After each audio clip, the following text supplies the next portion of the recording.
Bismillah, alhamdulillah, wassalatu wassalamu ala rasulillah wa ala alihi wa sahbihi wa man tabi'ahu ila yaumil qiyamah, amma ba'd. Alhamdulillah ketemu lagi di channel YouTube Assalam Bandung. Kita ingin membahas bagaimana negara Turki pada masa kejayaannya.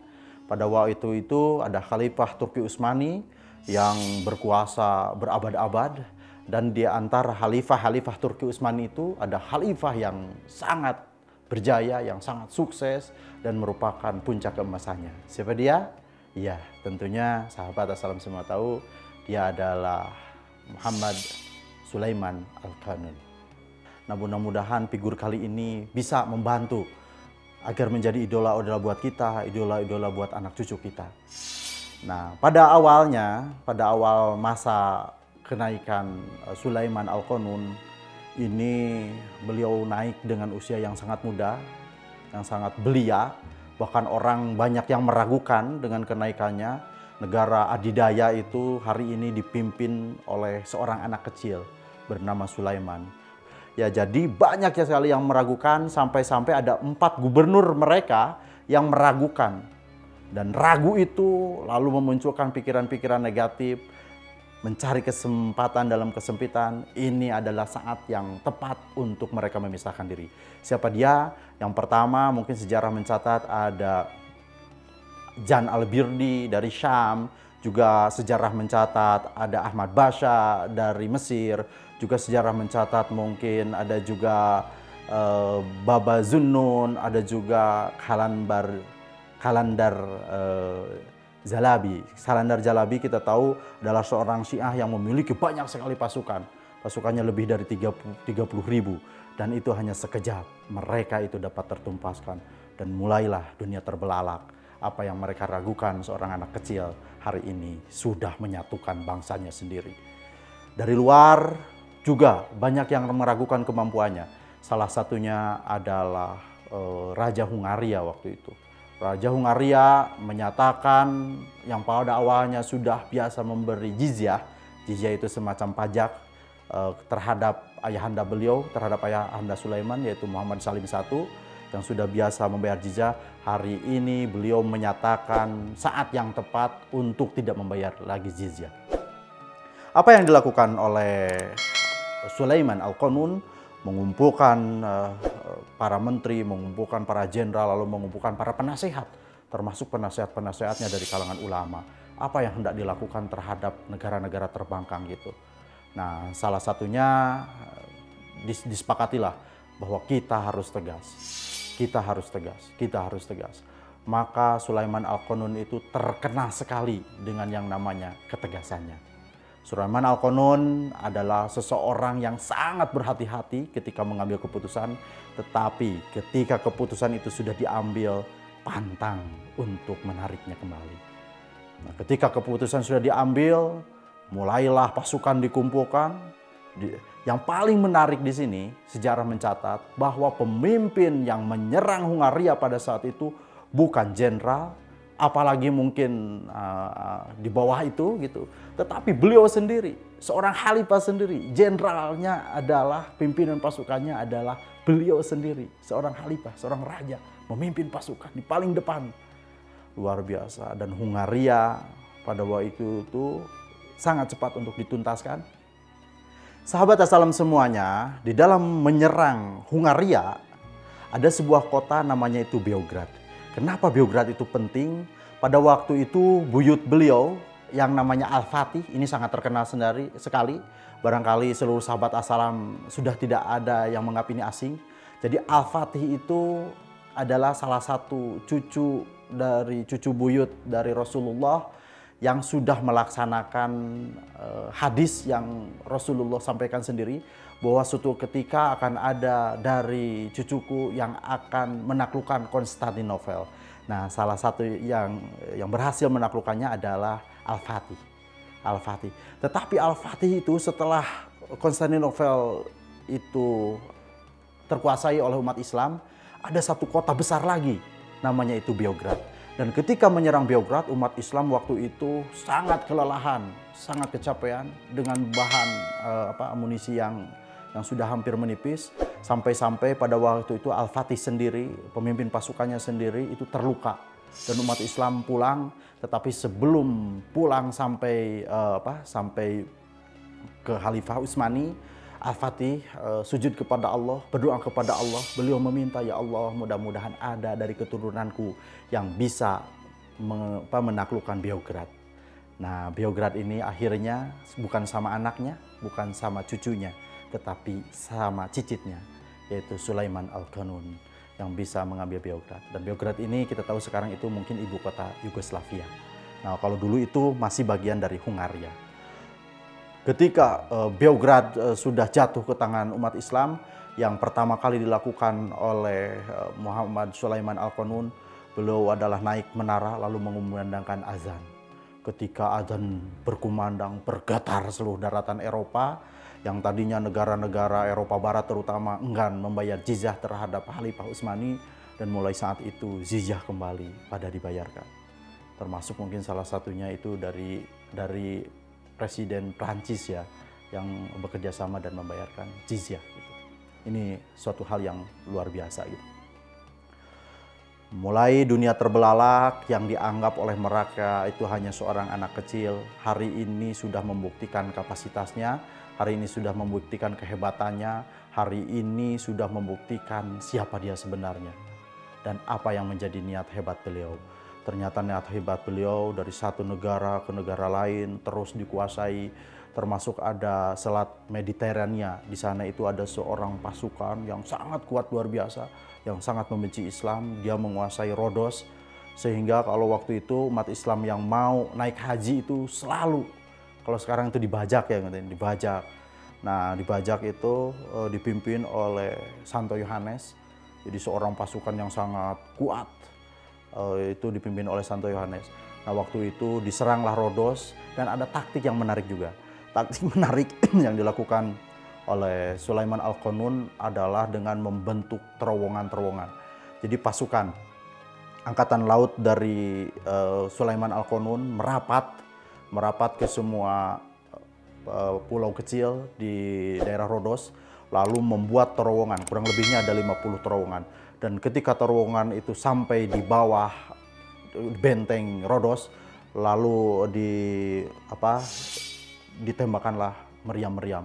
Dan akhirnya Rodos hanya dengan sekejap terkuasai oleh umat Islam, sehingga pada waktu itu seluruh dunia muslim berterima kasih kepada Khalifah Utsmani karena bisa melaksanakan ibadah haji dengan tenang gitu. Sejarah juga mencatat 2/3 dunia itu dikuasai oleh Sulaiman Al-Qanun. Sampai-sampai pada waktu itu Paus dari Vatikan memberi surat kepada negara-negara, kurang lebih ada 21 pimpinan negara, untuk melakukan perlawanan terhadap Sulaiman Al-Qanun. Dan mereka setuju, jadi ada 21 negara adidaya waktu itu di Eropa karena Amerika belum ada, lalu bersatu membuat sebuah pasukan untuk menyerang hanya satu negara yang dipimpin oleh Sulaiman Al-Qanun. Nah, dari 21 negara itu ternyata dibekali dengan ilmu perang yang luar biasa, dibekali dengan persenjataan yang luar biasa, dibekali juga dengan baju-baju besi yang luar biasa. Dan pada waktu itu Sulaiman Al-Qanun membawa pasukan yang hanya mungkin 1/3 atau 1/4-nya, tetapi beliau waktu itu jalan, dan ketika jalan ada lembah yang namanya Lembah Mohak, dan di Lembah Mohak itu beliau sholat. Beliau semalaman itu ketika seluruh pasukannya istirahat, beliau Sulaiman Al-Qanun itu karena yang memimpin pasukannya Khalifah sendiri, Sulaiman Al-Qanun, beliau tidak tidur semalaman, lalu berzikir, berdoa kepada Allah Subhanahu wa Ta'ala.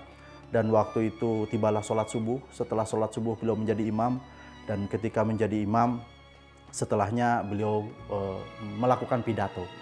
Pidatonya tidak lebih dari 2 atau mungkin 5 menit. Tetapi dengan pidato itu semua pasukannya menangis. Semua pasukannya menangis. Lalu berlangkulan apa isi pidatonya dan bagaimana perang Mohak itu siapa yang menangkan. Bagaimana negara-negara adidaya, adikuasa pada waktu itu hancur, luluh lantak hanya dengan ukuran menit saja. Luar biasa. Nah, itu juga sejarah mencatat di Mohak tersebut, dan mulailah ketika perang Mohak itu selesai, nah sejarah mencatat kebencian ke Eropa dan kebencian Barat mulai tertanam luar biasa terhadap Sulaiman Al-Qanun.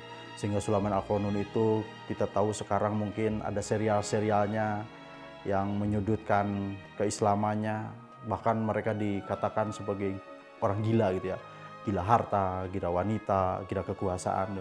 Padahal Sulaiman Al-Qanun aslinya adalah seorang hamba yang taat sekali kepada Allah Subhanahu wa taala. Seorang Sulaiman Al-Qanun adalah seorang yang sangat taat terhadap Islam.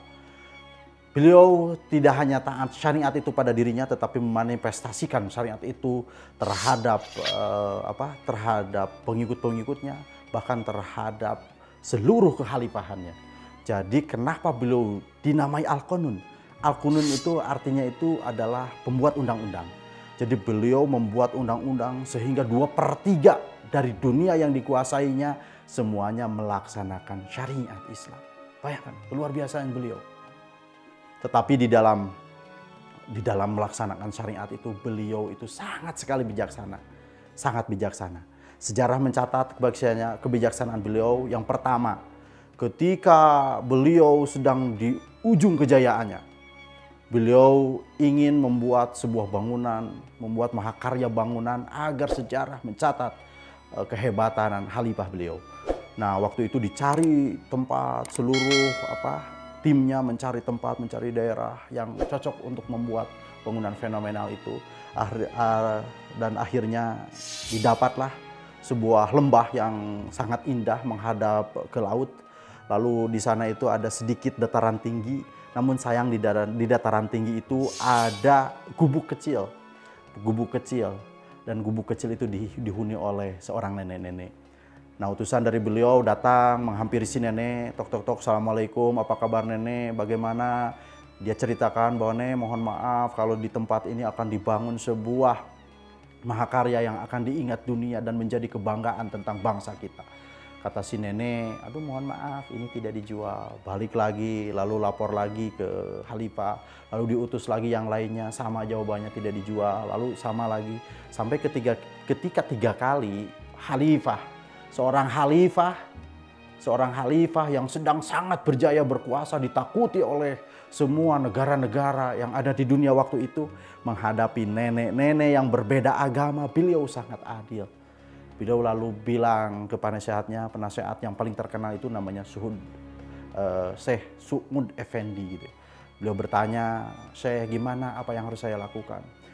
Syekh Su'ud dia menyatakan, Khalifah, jadi syariat itu sudah menyatakan mana yang hak adalah hak dan yang batil adalah batil. Engkau lebih paham. Jadi kalaupun engkau mengambil secara paksa, engkau sedang mengambil hak orang.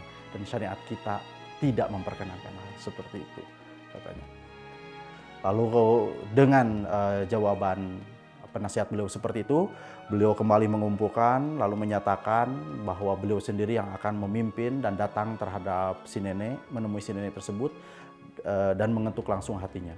Lalu berangkatlah pasukan Khalifah Sulaiman datang ke sebuah lembah, lalu ada dataran tinggi sedikit, diketuk lagi pintunya. Assalamualaikum nenek. Betapa terkejutnya si nenek ketika yang datang di hadapannya adalah seorang khalifah di negara adidaya gitu di hadapannya. Lalu beliau memberi hormat, lalu menyatakan, "Nek, mohon maaf, di sini akan dibangun sebuah bangunan dan ini kepentingannya bukan untuk pribadi, tetapi ini betul-betul adalah kepentingan untuk kejayaan negara kita dan kejayaan agama Islam pada umumnya." Seorang pemimpin adidaya datang langsung sendiri ke neneknya lalu memberi tawaran yang sangat menarik. Akhirnya si nenek tersebut memberikan tanah tersebut dan di tanah tersebut berdirilah sampai saat ini sebuah bangunan fenomenal, yaitu namanya itu Masjid Sulaimaniyah. Di ujung masa hidupnya Sulaiman Al-Qanun itu mendapatkan serangan dari negara Wina di Austria. Nah, beliau langsung memimpin perang, tetapi beliau itu dalam keadaan sakit keras. Sehingga waktu itu para penasihatnya termasuk Al-Islami menyarankan agar jangan beliau sendiri yang memimpin gitu, tetapi biarlah orang lain. Tetapi beliau menyatakan, saya lebih rela mati syahid. Dan saya berharap bahwa di akhir ujung usia saya itu ada dalam keadaan mati syahid. Jadi ketika waktu itu langsung, beliau itu ditandu, mungkin sama seperti Jenderal Sudirman kalau di Indonesia itu. Beliau ditandu dan memimpin serangan ke Wina, Austria. Dan waktu itu ada benteng yang sangat kuat, nama itu Benteng Siegfried. Nah, Benteng Siegfried itu sampai 5 bulan dikurung. Udah digempur 5 bulan, digempur kiri, digempur kanan, digempur mana-mana. Itu 5 bulan sampai beliau sendiri kelelahan. Akhirnya beliau berdoa kepada Allah, ya Allah menangkan umat Islam, ya Allah menangkan umat Islam, ya Allah menangkan umat Islam. Akhirnya pertolongan Allah datang ketika ada satu tembakan saja ternyata mengenai gudang mesiunya di Benteng Siegfried itu.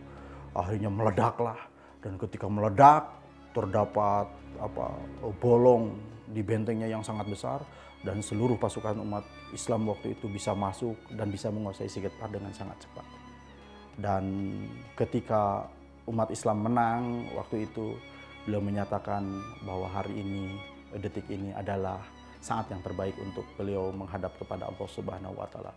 Tentu saja beliau meninggal dalam keadaan syahid ketika memenangkan peperangan, ketika azan berkumandang di ibu kota Wina, ketika azan berkumandang di puncak Benteng Siegfried.